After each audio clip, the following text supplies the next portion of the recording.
ሰላም ሰላም ሰላም ሰላም ሰላም ወደ ተወዳጁ አድማጮቻችን በያላችሁበት የዓለም ዳርቻ ሁሉ አክብሮታዊ ሰላምታችን ይድረሳችሁ። ይህ ኢትዮ አርሰናል የዩቲዩብ ቻናላችን ላይ ነው የምትገኙት። አብራችሁን ስላላችሁ ከልብ ነው የምናመሰግነው። እንግዲህ ትናንትና በተለይ በአውሮፓ ቻምፒየንስ ሊግ ከሽንፈት ማግስት ነው የተገናኘ ነው። ትላንትና ክፍተቶቻችን፣ ትላንትና ድክመቶች ምን ነበሩ? በአርሰናል መንደር በኤምሬትስ ሰማይ ስርስ ምን ተከሰተ? ሰፊ ሀሳቦችን እናነሳሳለን። ሪሞንታዳ በተለይም እንግዲህ በፈረንሳይ በውቢቷ ፓሪስ ይከናወናል፣ ምንም ጥያቄ የለውም። መድፈኛው አርሰናል ትላንትና አንገት የሚያስደፋ ፐርፎርማንስን አሳይቷል ብሎ 4 ነጥብ ማድረግ ከባድ ነው። ምክንያቱም የመልስ ጨዋታው በሀገረ ፈረንሳይ ይከናወናል። በዚህ ጨዋታ ላይ ምን ልንመለከት እንችላለን? እንደዚሁም ደግሞ ትናንትና አርሰናልስ ምን ነበር የነበሩበት ክፍተቶች የሚሉ ጉዳዮች ላይ ሰፋ ያሉ ሀሳቦችን የምናነሳሳ ይሆናል። ከሁሉም አስቀድሞ ግን እንደው አርሰናል በአውሮፓ ቻምፒየንስ ሊግ እስካሁን የመጣባቸው ርቀቶች በሙሉ ቆንጆ የሚባሉ ጉዞዎችን አድርጓል። እንደ ሪያል ማድሪድ ገናና የሚባሉ ክለቦችን አንገት ማስደፋት የቻለበትን አጋጣሚ ስትመለከቱት እጅግ በተለይ በአርሰናል ደረታችሁን እንድትነፉ እንድትኮሩ ያደርጋቸዋል። በህይወት ምናልባት አንድ ጊዜ ሊያጋጥም የሚችሉ እንደዚህ አይነት ደካማ የጨዋታ መርሃ ግብሮች ወይም ደግሞ 3-4 ጊዜ ሊደጋገሙ የሚችሉ ስህተቶች አሉ። ነገር ግን አሁንም ቢሆን አርሰናል እንግዲህ የሪሞንታዳን በቀሎችን በሀገረ ፍራንስ ለማድረግ ቀነቀጠሮችን ይዟል። እንግዲህ ይሄ በተለይ ሪሞንታዳ የሚለው የስፓኒሽ ቃል አሁን ላይ በርካቶችም የሚጠቀሙበት በተለይ ያልታሰበ ውጤት ቅልበሳ ሲኖር፣ እንደዚሁም ደግሞ ይሄ በቀል የሚመስሉ አይነት እርምጃዎች ለምሳሌ ባርሴሎና ፔዥ ላይ ያደረገው ነገር፣ እንደዚሁም ደግሞ አርሰናል በኤምሬትስ ሪያል ማድሪድን ካሸነፈ በኋላ በርካታ የሪያል ማድሪድ ተጫዋቾች ሪሞንታዳ ሲሉ ነበር እና እንግዲህ ይህን ምናልባትም በቀጣይ በፈረንሳዊ ቱጃር ክለብ ፓሪስ ሰን ዠርመን ላይ መከናወኑ ወይም ደግሞ መደረጉ የሚቀር አይደለም እንድንል ያስገድደናል። ትናንትና ግን የነበረው አርሰናል በጨዋታ ያስመለከተን እንቅስቃሴ ምናልባት ይህንን እንድንል ሊያስደፍረን ይችላሉ የሚሉ ሀሳቦችን እናነሳሳለን። በተለይ ከሁለት ቀን በፊት ይመስለኛል ከጨዋታ መርሃ ግብሩ አስቀድሞ ወደ እናንተ ባደረስኩት ዘገባ አንዳንድ ሀሳቦችን ስመለከት ነበር። ምንድን ነው አርሰናልን ዝቅ አደረግከው፣ በሀሳብ ላይ ለመግለጽ የሞከርከው አርሰናልን ዝቅ ለማድረግ እንደጣርክ ነው የሚሉ ሀሳቦችን እየተመለከትኩ ነበር። ኖ አርሰናልን ዝቅ የማድረግና ከፍ የማድረግ ጉዳይ አይደለም። መረጃዎችን እንደ መረጃ ጀስት ለእናንተ ለማካፈል ያክል ካልሆነ በስተቀር እኔ መድፈኞቹን ከፍም ዝቅም ለማድረግ ያን ያክል ጥረቶችን ያደረግኩ አይመስለኝም። ወደ ጨዋታው በቀጥታ እንግባ እስኪ። ትናንትና ሚኬል አርቴታ የተጠቀመው ይሄ የ4-3-3 የጨዋታ ፎርሜሽን በጨዋታው ላይ ውጤታማ አልነበረም። ምንም ጥያቄ የለውም፣ ውጤታማ አልነበረም። የፓሪሱ ክለብ እንግዲህ በተለይ ፍሮንት ስሪዎቹ ኪቪቺ ኪቫራስኬሊያን በግራ ኦስማን ደምቤሌ ፊት አጥቂውን እንደዚሁም ደግሞ ዶዌ በጣም የሚያስደንቅ ታዳጊ ልጅ ነው። ልጅ 76 ያክል ደቂቃዎች ሜዳ ላይ ቆይታ አድርጎ በተለይ የተጫዋቹ እንቅስቃሴ እንደዚሁም ደግሞ ድሪብሎቹ በጣም የተዋጣለት ነበረ። በነገራችን ላይ 4 ጊዜ ድሪብል አድርጎ ለማረፍ ሞክሮ 3ቱ ተሳክቶለታል የተጫዋችና በጨዋታው ላይም በጣም ልዩነት ፈጣሪ ከነበሩ ተጫዋቾች መካከል አንደኛው ነበር እና አሁን እኔ የፓሪስ ሰን ዠርመን ተጫዋቾችን ለመወደስ አይደለም እዚህ የተገናኙት። ፓሪስ ሰን ዠርመን ምንም ጥያቄ የለውም፣ በቃ ተጫዋቾቻቸው ይችላሉ፣ አሪፍ እግር ኳስን ተጫውተዋል። ግን ደግሞ በአርሰናል በኩል በጨዋታው ነጥብ እንዲያጡ ያደረጋቸው ነገሮች ምንድን ናቸው ወደሚሉት እንምጣ። የመጀመሪያው ነገር እንግዲህ ምንም ጥያቄ የለውም፣ ከጨዋታው አስቀድሞም ወደ እናንተ ባደረስኩት ፕሮግራም በደንብ ለማንሳት ሞክሬያለሁ።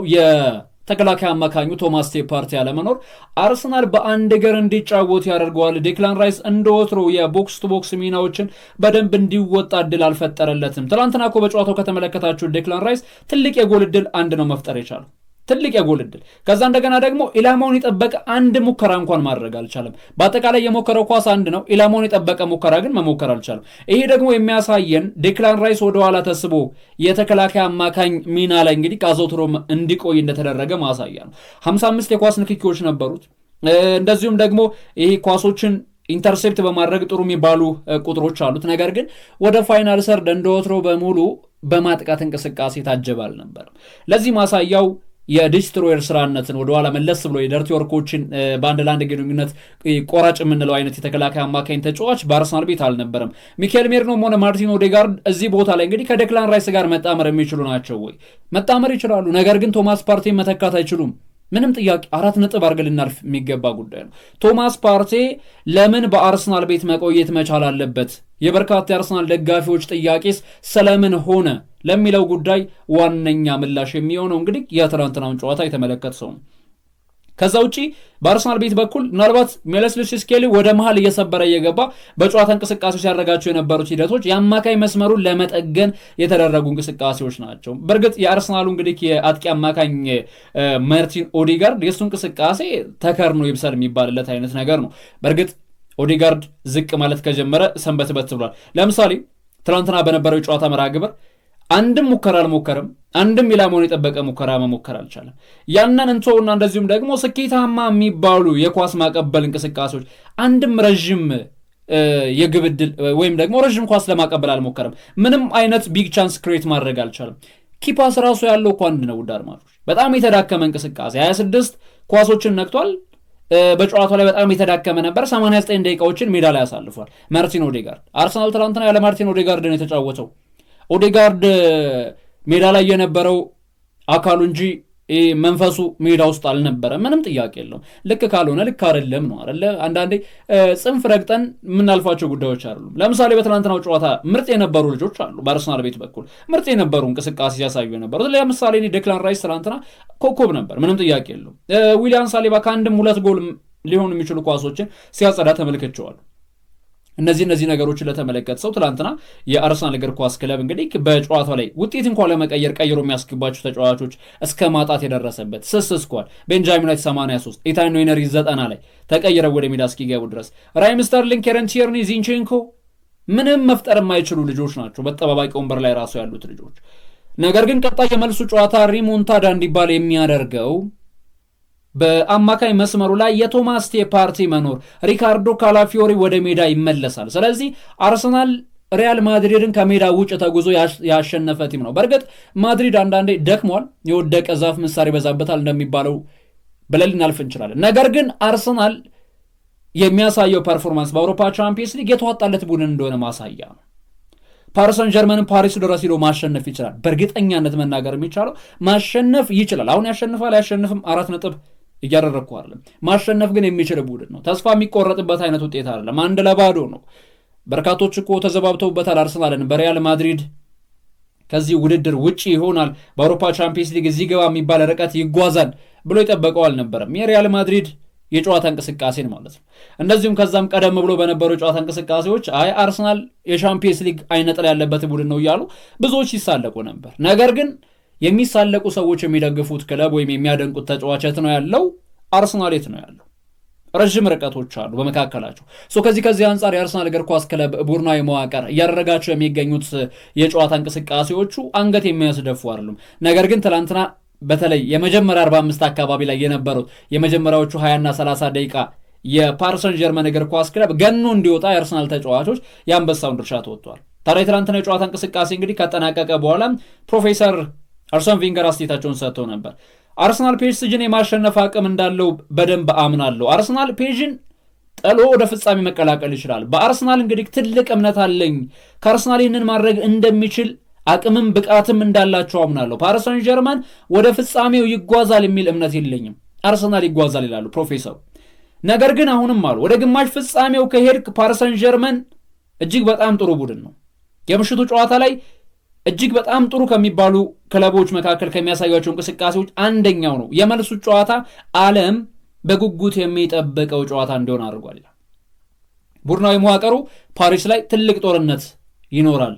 ምክንያቱም ፓሪስ ሰን ጀርመን ይሄ አልትራ ደጋፊዎቹ ቁጥራቸው በርከት ብሎ ይታያል። የሁለቱ ክለቦች የሜዳ ላይ ጦርነትን ለመመልከት ሁሉም ሰው ይህንን ጨዋታ ለመመልከት አብዝቶ ይጓጓለታል። የሚፈጠረውን ነገር እንግዲህ ማየት አለብን። አርሰናል እንደ ቡድን አሸንፎ ወደ ቀጣዩ ዙር እንደሚቀላቀል ግን ምንድነው ሐሳብህ የምትለኝ ከሆነ በደንብ አምናለሁ ወደ ቀጣዩ ዙር ይቀላቀላል ይላል። ሌላው ክላረንስ ሴዶርፍ ነው።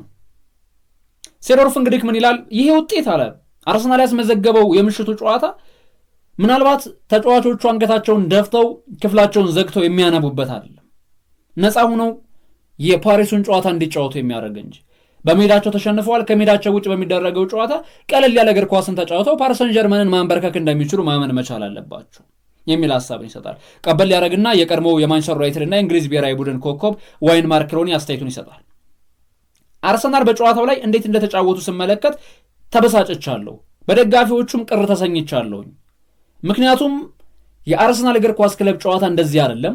የአርሰናል እግር ኳስ ክለብ ደጋፊዎቹም እንደዚህም አይደሉም። ሪያል ማድሪድን አርሰናል ሲያሸንፍ የነበረው የደጋፊ ድባብና የተጫዋቾች የመጫወት ፍላጎት በፍጹም ተመጣጣኝ አልነበረም የፓሪሱ ጨዋታ ጋር። የአርሰናል ደጋፊዎች በማድሪዱ ድል የኮሩ ወይም ደግሞ በቃ የረኩ ይመስለኛል ይላል ወይን ሮኒ። ነገር ግን ጨዋታው አሁንም ቢሆን አላለቀም።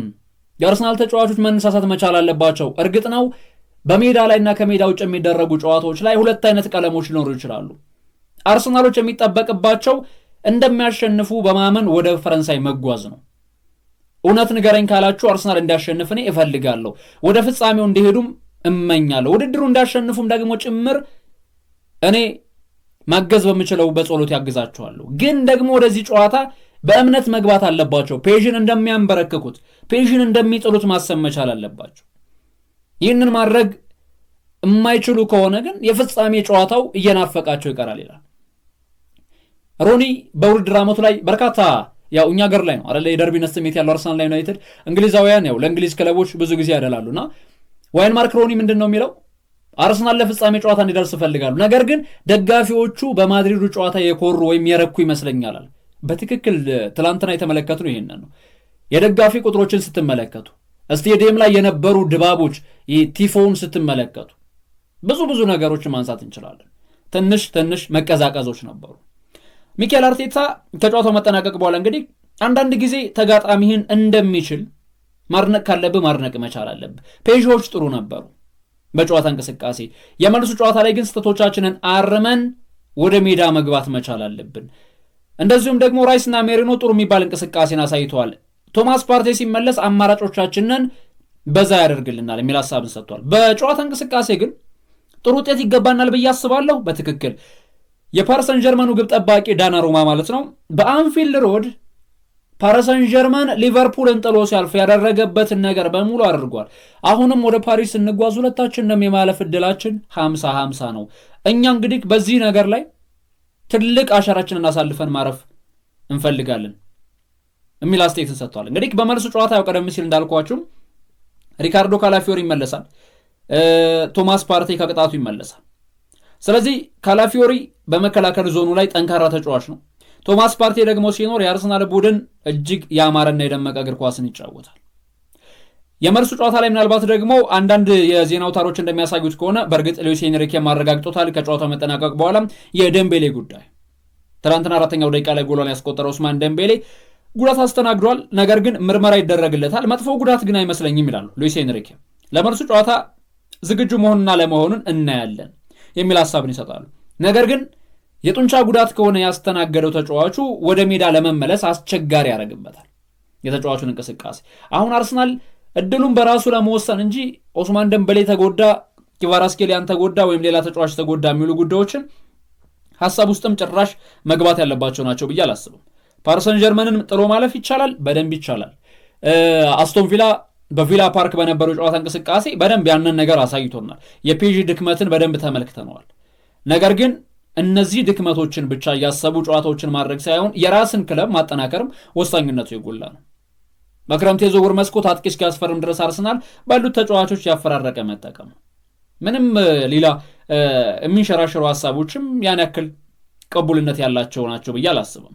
ፔዥ ጠንካራ ቡድን ነው፣ ክህሎት ያላቸው ተጫዋቾች አሏቸው። እኛ እንደነርሱ በውድድሩ ላይ ተመሳሳይ ታሪክ አለን። ቢሆንም ግን ጨዋታውን ለማሸነፍ ጠንካራ አስተሳሰብና በጥሩ ስብዕና የተገነባ ቡድንን መያዝ መቻል አለብን ይላል ሚኬል አርቴታ። ቡድናቸው ግን ይህንን ማድረግ ችሏል። ትናንትና በነበረው ጨዋታ አልተዳከመም ወይ አርሰናል ስትሉ፣ አይ በጨዋታው ላይ በደንብ የተዳከመባቸው አጋጣሚዎች ነበሩ።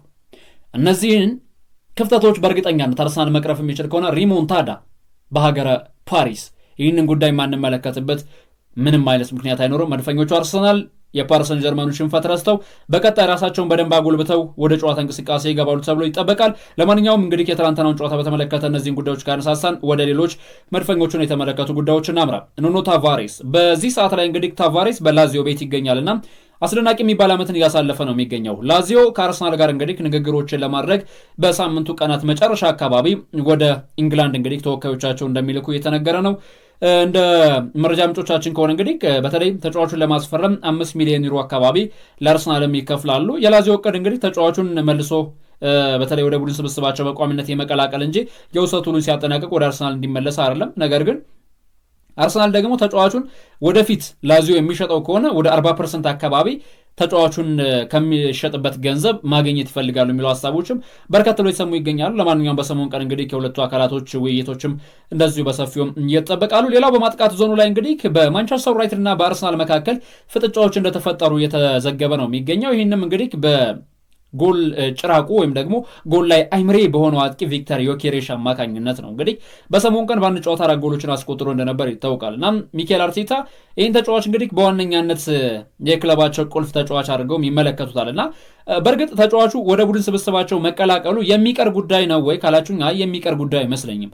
ስመጥር የሚባል የማጥቃት ባህሪ ያለው አጥቂ ወደ አርሰናል መቀላቀሉ አይቀርም። አሁን በተለይ በቻምፒየንስ ሊግ የትላንትናውን ጨዋታ ላይ የነበሩ ክፍተቶች ምን እንደነበሩ በደንብ የተመለከትንበት አጋጣሚ አለ እና ምናልባት ቪክተር ዮኬሬሽ የአርሰናል እግር ኳስ ክለብ የክረምት የዝውውር መስኮት የመጀመሪያ ፈራሚ መሆኑ የሚቀር ጉዳይ አይደለም። ሌላው መረጃችን የዊሊያም ጋላስ አስተያየት ነው እና ማንቸስተር ዩናይትድ አሁን ላይ ከአርሰናል በላይ እንግዲህ ከቪክተር ኦሲሜንን የማስፈረም እድል አላቸው የሚል አስተያየትን ሰጥቷል።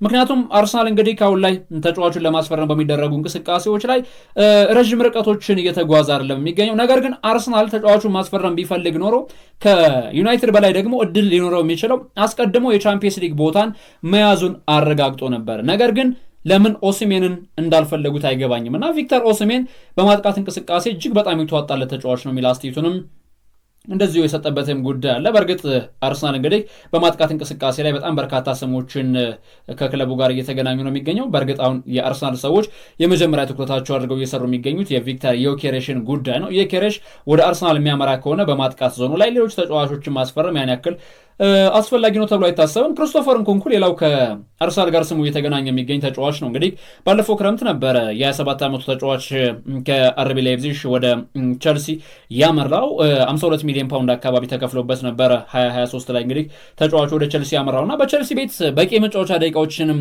ካለማግኘት እንደዚሁም ተያያዥ ጉዳት ኬዞች ገነን ብለው ከመውጣት አንጻር የተጫዋቹ ቸልሲ ቤት ቆይታው እንግዲህ እያከተመለት ነው የሚገኘው የሚሉ ሀሳቦችን ተመልክተናል። አርሰናል ደግሞ ተጫዋቹ ፈላጊ ሆኖ ብቅ ብሏል። እንግዲህ ክሪስቶፈር ንኩንኩ ምናልባት እንደ ሁለተኛ አጥቂ አማራጭ ካልሆነ በስተቀር በክለቡ ውስጥ እንግዲህ የመጀመሪያ ተመራጭ አጥቂ አድርገው ወደ ቡድን ስብስባቸው ይቀላቀሉታል ተብሎ አይጠበቅም ስኳድ ዴቪዝን ከማስፋት ውጭ። በእርግጥ ቪክተር ዮኬሬሽ እና ክሪስቶፈር ንኩንኩን ሁለቱን አንድ ላይ ማምጣት የሚቻል ከሆነ ሱፐር ሰብ የሚባለውን ነገር በቡድናዊ መዋቅር ደረጃ ለማስረጽ ይሄ ወሳኝነቱ ምናልባት የጎላ ሊሆን የሚችልበት አጋጣሚ አለ። ነገር ግን እንደው ተጫዋቹን በብቸኛነት ከሆነ ግን የአርሰናል እግር ኳስ ክለብ በማጥቃት ዞኑ ላይ የፈለገው የሚገኘው ይህ ትልቅ ችግር ሊሆን ይችላል ለአርሰናል እግር ኳስ ክለብ። ሌላኛው መረጃችን የሚሆነው ደግሞ እንግዲህ መድፈኞቹ ክረምት የዝውውር መስኮት የተቃረበ ማር ለሚገኘው የኒኮ ዊሊያምስ ስም በድጋሚ ከአርሰናል ጋር በሰሞኑ ቀን መያዙን ቀጥሏል። አሁንም እንግዲህ ኤርኔስቶ ቫልቬርዴ አሁን ላይ የአትሌቲኮ ቢልባኦ እግር ኳስ ክለብ ዋና አሰልጣኝ የሆኑት አሁን ላይ ከበርካታ ክለቦች እንግዲህ የዝውውር ጥያቄዎችም ጭምጭምታዎች የተሰሙ ነው። በይፋ እስካሁን ተጫዋቹን እንፈልገዋለን እናስፈርመዋለን ብሎ የመጣ ክለብ ባይኖርም እንኳን ተስፋ አደርጋለሁ በአትሌቲኮ ቢልባኦ ቤት እንግዲህ በርከት ላሉ ጊዜያቶችም ኒኮ ዊሊያምስ ይቆያል ብዬ አስባለሁ የሚል አስተያየትን ሰጥቷል። በዩሮ 2024 ላይ በጣም አስደናቂ የሚባል እንቅስቃሴን ካሳየ በኋላ መድፈኞቹ አርሰናልና ባርሴሎና የተጫዋቹ ፈላጊዎች እንደነበሩ ይታወቃል። ያው በሰሞኑ ቀን በኤሮፓ ሊግ ከማንቸስተር ዩናይትድ ጋር በሚያደርጉት ጨዋታ እንደዚሁ የአርሰናል ተወካዮች የተጫዋቹን እንቅስቃሴ በስቴዲየም ተገኝተው እዛው ኢንግላንድ ላይ በደንብ የሚከታተሉበት እድልም ተመቻችቶላቸዋል የሚሉ ሀሳቦችንም ተመልክቻለሁ። ለማንኛውም አርሰናል እንግዲህ በክረምት የዝውውር መስኮት ክለቡን ለማጠናከር የተሻሉ የሚባሉ ሂደቶችንም እንደሚከተል ከወዲሁ የተሰሙ የሚገኙ ዘገባዎችም ያመላክታሉ የሚለው የመጨረሻ ጉዳያችን አድርገን ወደ እናንተ አደረስን። ወደ የተከበራችሁ አድማጮቻችን በመላው የዓለም ዳርቻ ሆናችሁ ስላደመጣችሁን፣ ስለተከታተላችሁን፣ አብራችሁን ስለሆናችሁ ከልብ ነው የምናመሰግነው። ኢትዮ አርሰናል ዩቲዩብ ቻናላችንን ሰብስክራይብ እያደረጋችሁ አብራችሁ እንድትሆኑ በአክብሮት እንጋብዛለን። በሌላ የአርሰናላዊ ጉዳዮች ተመልሰን እስከምንገናኝ ድረስ በያላችሁ በሰላማችሁ ብዝት ይበል። መልካም ጊዜ ይሁንላችሁ። ባይ ባይ።